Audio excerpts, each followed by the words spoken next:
The Kingmaker. By Philip J. Jones. Chapter 1 New Beginnings.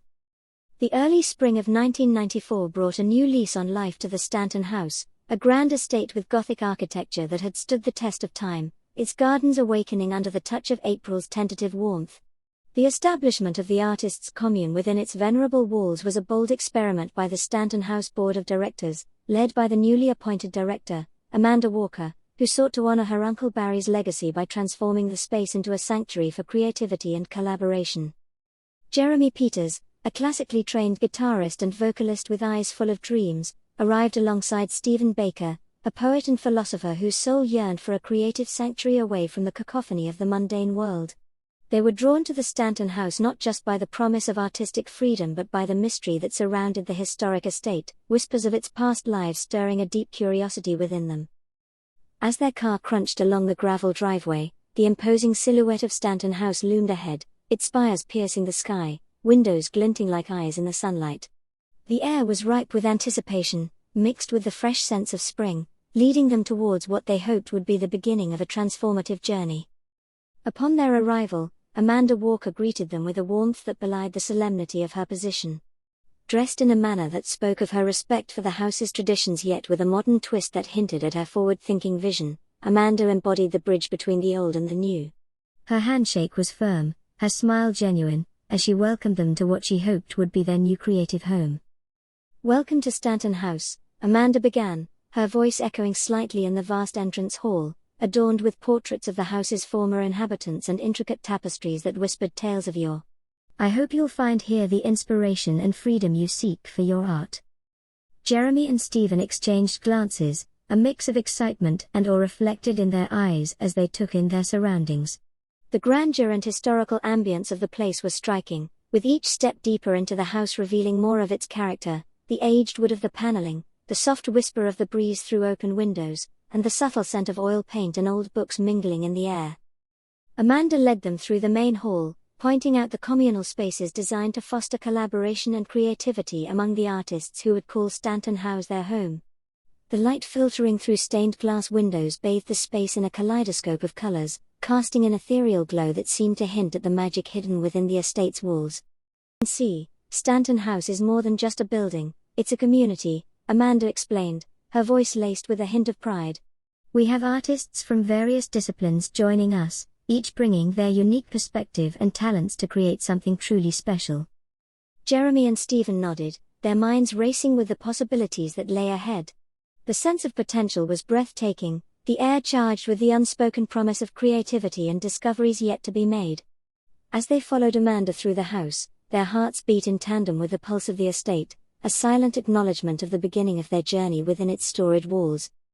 The tour continued to the garden, where the remnants of winter's touch were giving way to the vibrant hues of spring. Amanda turned to them, her gaze sweeping over the estate with a mixture of reverence and determination. "Stanton House is a place of legacy and innovation," she said, her voice steady. "And it's up to us, all of us, to write the next chapter in its history. Welcome home." Jeremy and Stephen, standing side by side under the sprawling branches of an ancient oak, felt a sense of belonging wash over them. The journey they had embarked upon was not just about finding a space to create but about becoming part of something greater than themselves, a legacy of art and mystery that would challenge and change them in ways they could only begin to imagine. As they turned to enter the house once more, the doors of Stanton House closed behind them, sealing their fate with the promise of new beginnings. Amanda Walker's tour of the Stanton House revealed the heart of the commune, a network of studios, lounges, and gardens designed to nurture the artists' spirits and creativity. The house, with its Gothic splendor and modern adaptations, served not just as a backdrop for their art, but as a muse whispering secrets from centuries past. Jeremy and Stephen, following Amanda's lead, explored the intricacies of the estate, from the grandiose main hall, with its high ceilings and echoes of grand events, to the more intimate spaces where creativity was meant to flourish. The music wing, with its sound-proofed rooms and an array of instruments waiting to be played, beckoned to Jeremy, its promise of melodic inspiration resonating deep within him.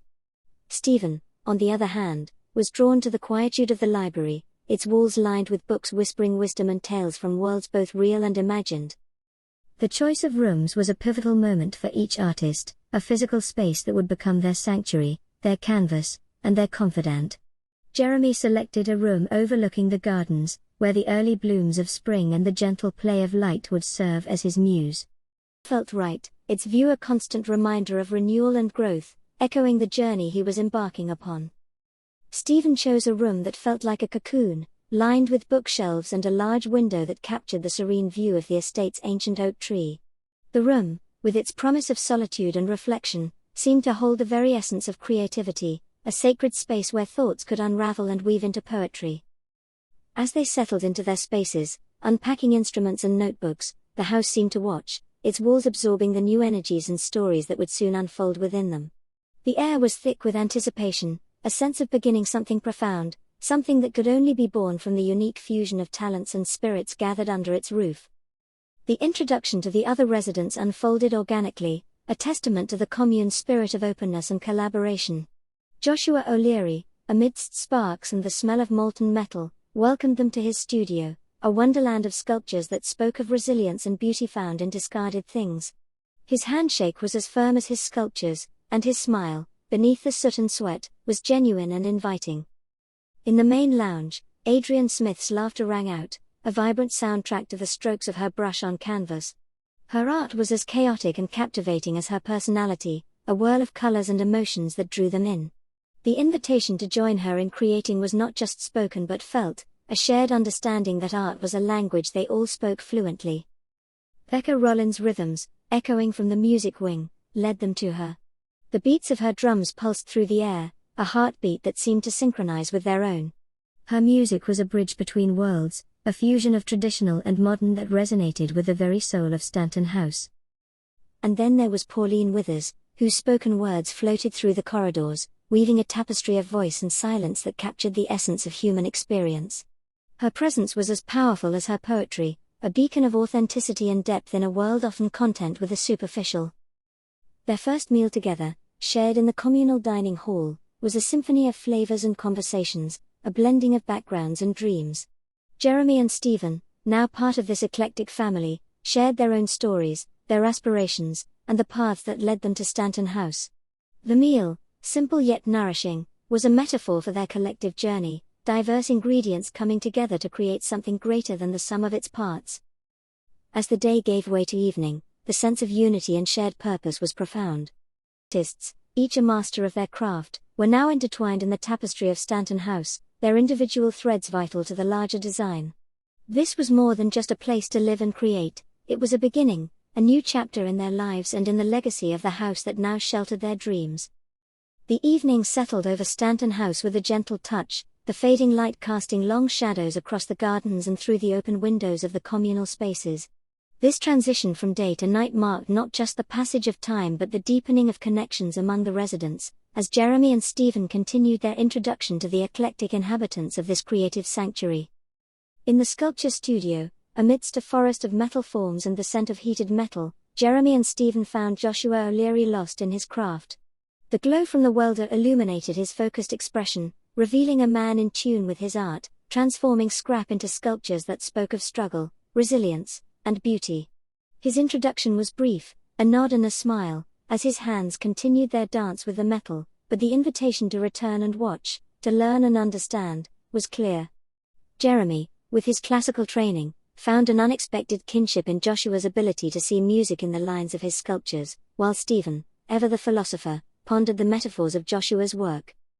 Adrian Smith's impromptu painting session in the main lounge was a whirlwind of energy and color.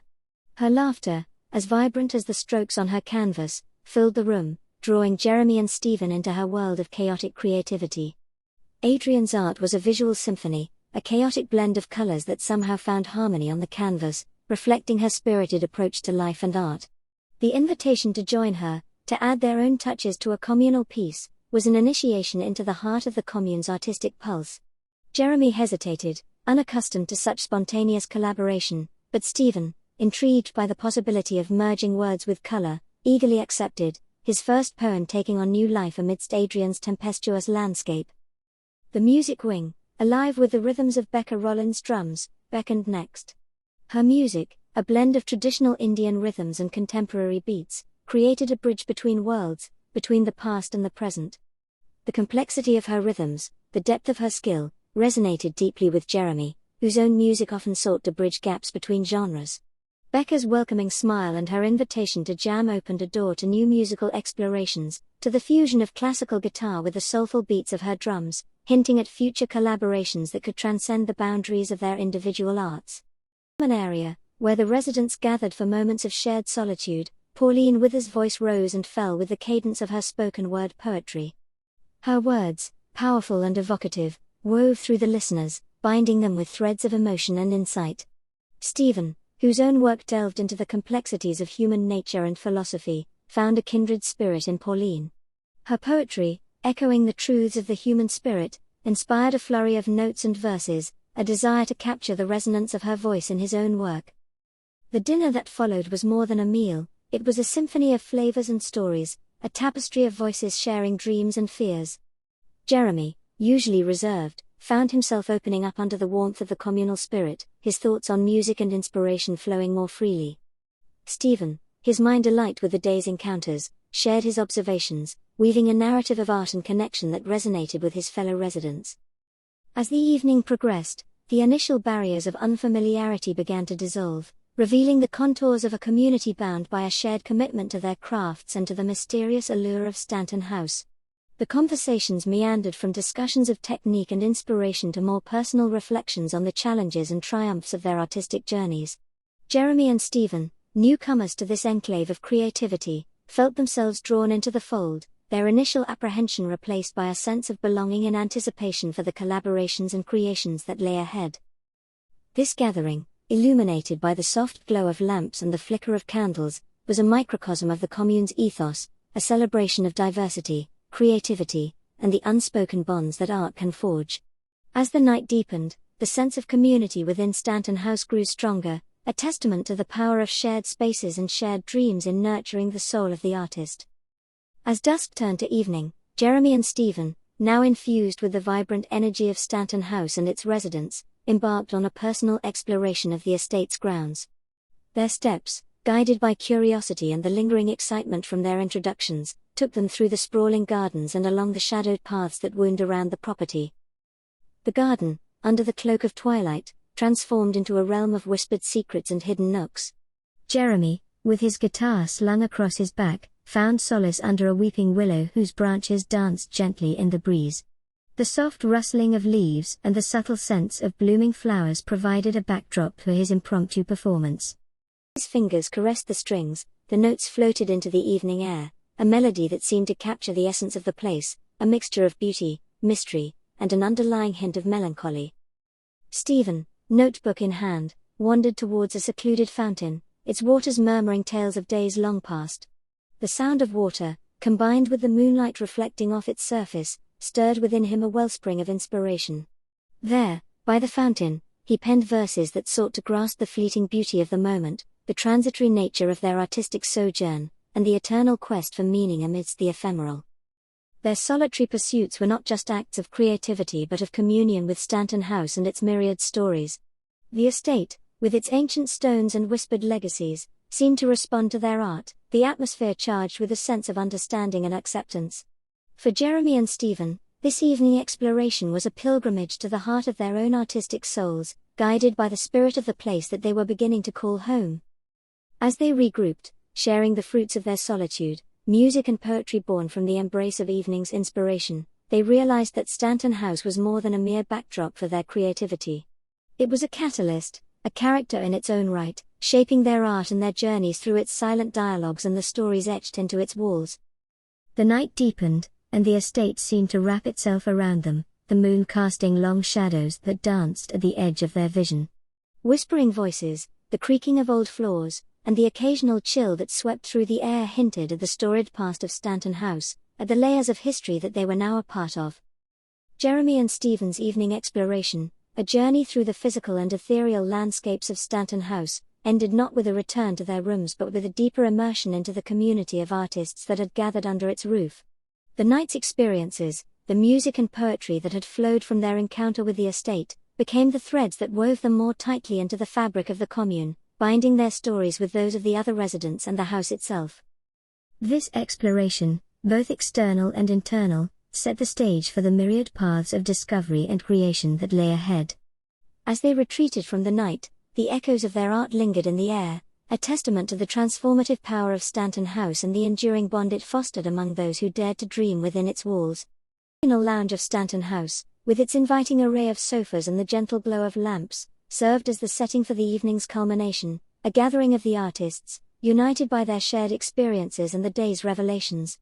As they settled around a large, rustic table, a gallon of sangria at its center, the room buzzed with the energy of creative minds eager to share and connect. Jeremy, feeling a surge of inspiration from his earlier solitude, initiated the exchange, his voice tinged with excitement. "You know, under that willow today, I felt something. Like the house was listening, responding to my music. It's eerie, but exhilarating. Does anyone else feel that, the house, I mean, influencing your work?" Stephen nodded in agreement. "Absolutely. By that fountain, the verses just flowed.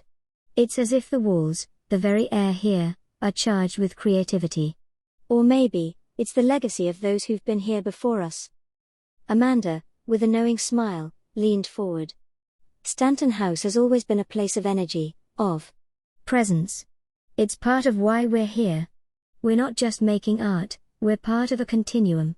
Our creativity is the latest layer in its history." Joshua chimed in, his voice rough but passionate.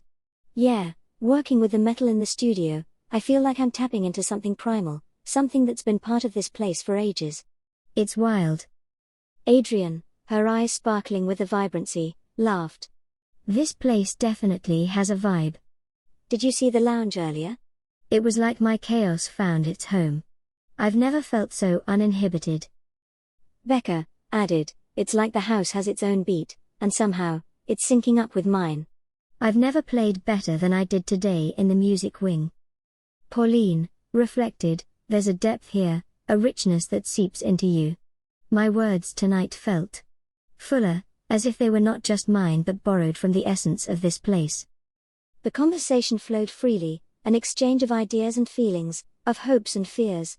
The sangria, shared among them, became a symbol of their burgeoning connection, a bond forged not just by their art but by their collective experience in the house. Jeremy, caught up in the moment, stood, guitar in hand. "I've been working on something, a piece that somehow feels like it belongs to tonight, to all of us here." As he played, the notes filled the room, a melody that spoke of new beginnings and ancient echoes, a bridge between the artists and the enigmatic spirit of Stanton House. When the last chord faded, the room was enveloped in a shared silence, a moment of profound connection that transcended words. Stephen, moved by the moment, shared a poem, his voice weaving through the silence, a reflection on their shared journey, on the solitude that brought them together, and the creative spark that Stanton House had ignited in each of them. The night drew to a close with the artists, feeling a renewed sense of purpose and belonging. The initial uncertainty that had accompanied their arrival had been transformed into a collective resolve to explore the depths of their creativity, to embrace the mysteries of the house, and to support one another on this journey. As they dispersed, returning to their respective spaces within Stanton House, the echoes of their laughter and the remnants of their artistic exchange lingered in the lounge. The house, with its long history and its new inhabitants, seemed to settle around them, a silent guardian watching over its latest chapter, as the artists found their place within its walls.